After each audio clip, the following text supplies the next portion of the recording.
আজ আমার কর্তামশাইয়ের সঙ্গে জোরতোর একটা ঝামেলা লেগে গেল। কেন সেটা তো অবশ্যই বলবো, তো যার জন্য সম্পূর্ণ ব্লগটা দেখতে থাকো। সো হ্যালো এভরিওয়ান, কেমন আছেন আপনারা সকলে? আশা করছি ভীষণ ভালো আছেন, আর আমিও কিন্তু খুব ভালো আছি। চলুন সম্পূর্ণ ব্লগটা শুরু করি। আর শুরু করার আগে বলে রাখছি, যদি আমার ব্লগগুলো অবশ্যই চ্যানেলটাকে সাবস্ক্রাইব করে দিয়ে পাশে থাকবেন, আর তার সাথে কমেন্ট আর লাইক করতে কিন্তু একদমই ভুলবেন না। তো চলুন আজকের ব্লগটা শুরু করি। তো যাই হোক, সকাল সকাল আমি এখানে বসেছি কিছু কাজ নিয়ে, মানে নিজের হাতের কাজ যেগুলো থাকে, তো এইগুলো অর্ডার নিয়েছিলাম আমার ব্লাউজের, কিন্তু সময়ের অভাবে আমি আর বসে করে উঠতে পারিনি। তবে যেহেতু কালকেই নিয়ে যাবে, তো তার জন্য কিন্তু আমি ঝটপট করে সেই কাজগুলো করে নিচ্ছিলাম।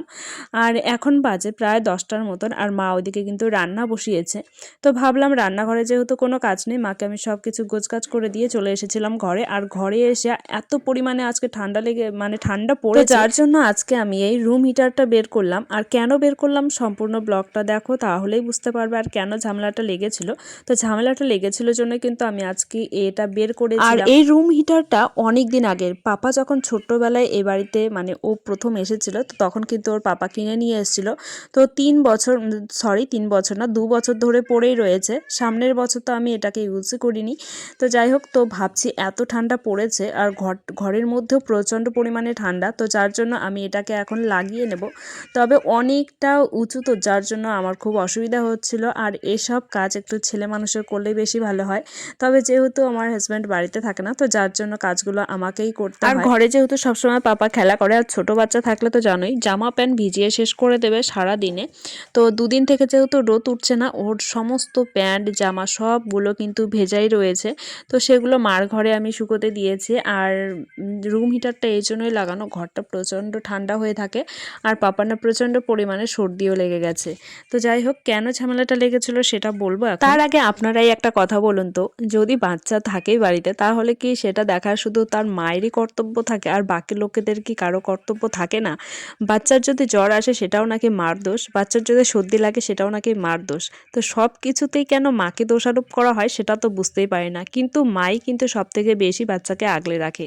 তো যাই হোক, গল্প করতে করতে আমার কিন্তু রুম হিটারটা লাগানো হয়ে গেছে, আর আমি চালু করেও নিয়েছিলাম, তো ঠিকঠাকভাবে চলছিল। তো ছোট্ট মোটো একটা রুম হিটার নিয়েছিল, আর আমাদের রুমটাও কিন্তু একদমই ছোট্ট মোটো ছিল। তো তারপর কিন্তু আমি চলে এসেছিলাম রান্নাঘরে। তো রান্নাঘরে যেহেতু মার কাজ, মানে রান্না করা কমপ্লিট, তো তার ফাঁকে আমি কিন্তু এখানে ঘরটরগুলোকে মুছে নেব, আর বাকি যা কাজ রয়েছে সেগুলোকে করব। তো যাই হোক, কেন আমি কথাগুলো বললাম তার কারণ, পাপার না কয়েকদিন ধরে প্রচণ্ড পরিমাণে সর্দি লেগেছে। এখন যেহেতু ঠান্ডার সিজন, আর ও বাচ্চা কাচ্চা মানুষ, ও এখন যেহেতু হাঁটা শিখে, যার জন্য ও কিন্তু একদমই ঘরে থাকতে চায় না। ও সকাল হলেই কিন্তু রাস্তায় যেতে হবে, এরকম একটা ব্যাপার। তো ও ঘুম থেকে উঠতে উঠতে প্রায় 9টা, সাড়ে 9টা বেজে যায়। তারপর কিন্তু ও খাওয়া দাওয়া করে তারপর একটুখানি রাস্তায় বেরোয়। তো যাই হোক, আর আমাদের তো সেরকম জায়গাও নিচে খেলা করবে ঘরের মধ্যে, আর শুধু ঘর দুটোই রয়েছে।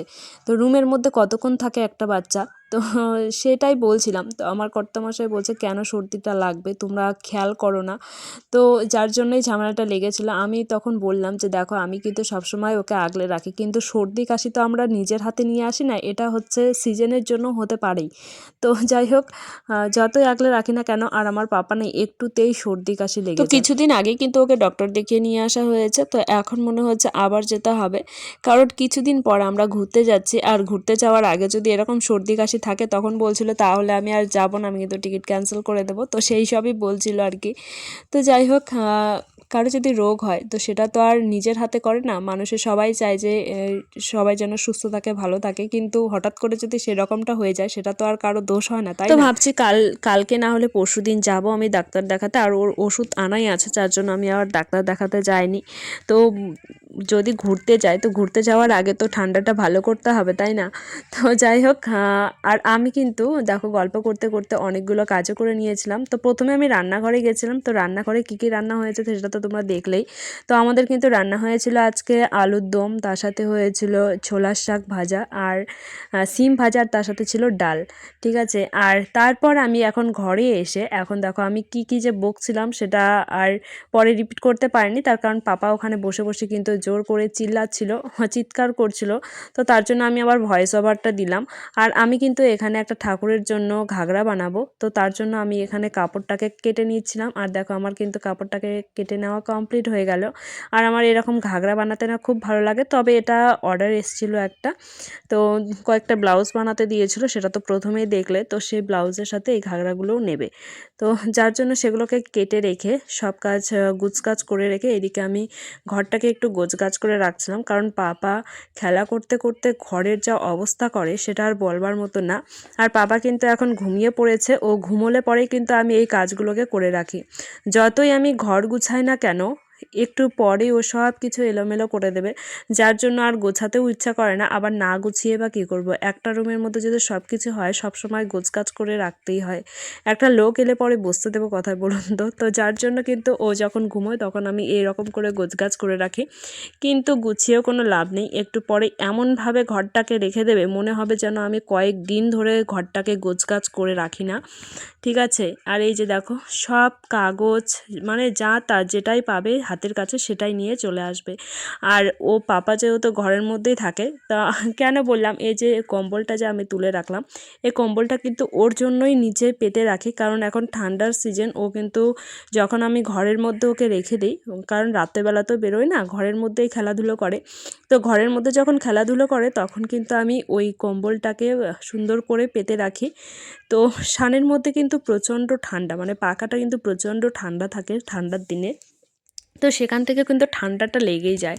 তো যার জন্য আমি এখন বিকেলবেলা ঘরটাকে সুন্দর করে একটু ঝাড়ঝাঁটা দিয়ে নিয়ে তারপর কিন্তু কম্বলটাকে পেরে নেব। তবুও এত কিছু করার পরেও যে কেন যে সর্দি কাশিটা লাগে সেটা আমি কিছুতেই বুঝতে পারি না। তো যাই হোক, আর এখন কিন্তু বিকেল হয়ে গেছে, তো ও আজকে দুপুরবেলা ঘুমোয়নি, তো ও ঘুমিয়েছিল বিকেলবেলা। তো ওকে বিকেলবেলা ঘুম পাড়িয়ে দিয়ে আমি এই কাজগুলো করছিলাম। আর একটু পরে আমাদের প্রার্থনাও শুরু হবে। তো প্রার্থনা শুরু হওয়ার আগে আমরা এরকম ঘরটার সব কিছু ঝাড়ঝাঁটা নিয়ে নিই। আর এখন বাজে মোটামুটি 4টে 4:30। তো যাই হোক, ঝাড়ঝাঁটা দেওয়া তো কমপ্লিট হয়ে গেছে, তবে এই যে আবর্জনাগুলো এগুলোকে এক জায়গায় এখন রেখে দিতে হবে আপাতত, তো কালকে ফেলে আসতে হবে। তো যাই হোক, এই যে দেখো এখন কম্বলটা পেরে নিচ্ছি। আর পাপা এই কম্বলটার মধ্যে কালকে ভিজিয়ে দিয়েছিল, সেটাকে রোদে দেওয়া হয়েছিল, আবার একটুখানি পেরে তারপর কিন্তু আবার এখন ঠিকঠাক করে পারছি আর কি। কারণ এই যে কম্বল পাতলাম তার উপর আবার একটা বিছানার চাদর, এটা নিচে পাড়ার জন্য কিন্তু আমি রেখে দিয়েছি। তো যেহেতু ও সারা বাড়ি শুধু ছোটাছুটি করে মেঝের মধ্যে, তো যার জন্য কিন্তু এইভাবে আমি পেরে রাখি। তবুও কোথার থেকে যে ঠান্ডাটা লেগে যায় সেটা কিছুতেই বুঝতে পারি না। মানে এত মানে পরিপাটি করে রাখার পরেও ওর একটার পর একটা লেগেই আছে। তো যাই হোক, তারপর আমিও ফ্রেশ হয়ে নিলাম। ফ্রেশ হয়ে নিয়ে আমি সন্ধ্যার সময় একটুখানি মাথায় তেল দিচ্ছিলাম। আর আমার চুলগুলো দেখো কতটা লম্বা হয়ে গেছে। তা ভাবছি যেদিন ঘুরতে যাব, ঘুরতে যাওয়ার আগে আমি এই চুলগুলোকে কেটে নেব। তো আমার কর্তামশাই একটু লম্বা চুলই পছন্দ করে, আর আমারও বরাবরই একটু লম্বা চুলই বেশি পছন্দ। তো যার জন্য আমাকেও আর চুলগুলো কাটতে ইচ্ছা করে না, তবে ঘুরতে যাওয়ার আগে একটু করে কেটে নেব। কারণ অনেকটাই হয়ে গেছে, মানে চুলগুলো নষ্ট হয়ে গেছে, কারণ চুলের এখন ঠিকঠাকভাবে আমি যত্ন করতে পারি না পাপার জন্য। আর এখন যেহেতু ঠান্ডার দিন, চুলগুলো সবসময় যেন ভেজা ভেজাই একটা থাকে, তো যার জন্য আমার প্রচণ্ড পরিমাণে চুলও উঠে যাচ্ছে।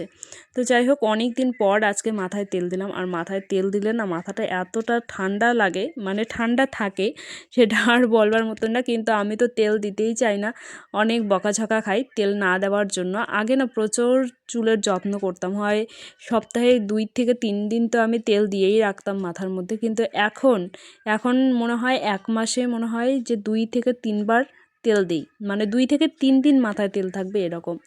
তো যাই হোক, মাথায় তেল দিয়ে তারপর কিন্তু পাপা ঘুমিয়েছিল, আর পাপা ঘুম থেকে উঠে গেছে। ঘুম থেকে উঠে আমি একটু চাউমিন বানিয়েছিলাম। তো সন্ধ্যার সময় বসে বসে মা আর ছেলে মিলে চাউমিন খাওয়া শুরু করে দিলাম। বহুদিন পর আজকে চাউমিন খাচ্ছি।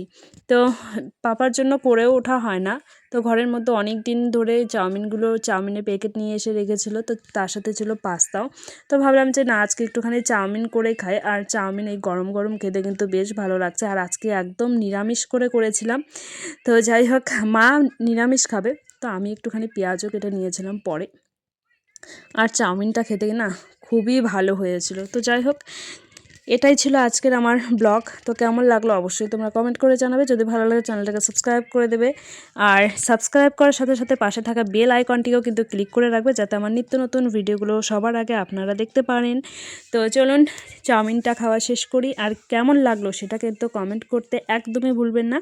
তো দেখা হচ্ছে আরও একটা নতুন ব্লগ নিয়ে। তো আপনারা সকলে সুস্থ থাকবেন, ভালো থাকবেন, টাটা।